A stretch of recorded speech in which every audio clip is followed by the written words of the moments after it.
една година Филип Темелковски, една година нефункционалност во општина Кисела Вода. За една година од неговиот мандат граѓаните на општина Кисела Вода го немаат видено градоначалникот.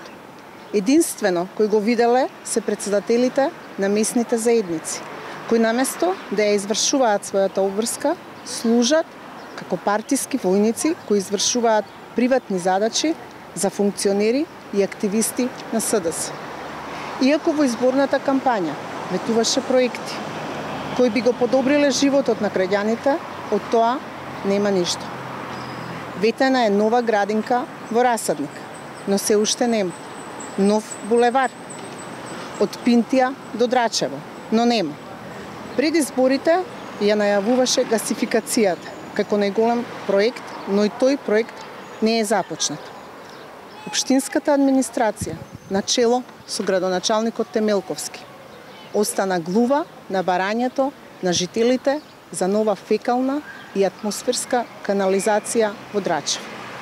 Единствен проект кој се реализира е ваучерот за секое новороденче, проект на ВМРО ДПМН.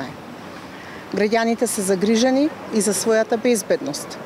Во изминатава година има постојано насилство, тепачки, граѓани пробудени со ношт. Во околината на домот за зависници има расфрлано игли и шприцеви насекаде. Потенцијална опасност од болести и зарази. Граѓаните на Кисела Вода ја почувствуваа на сопствена кожа неспособноста на СДСМ и на градоначалникот Филип Темелковски, кој не може да ја води општината кон подобро.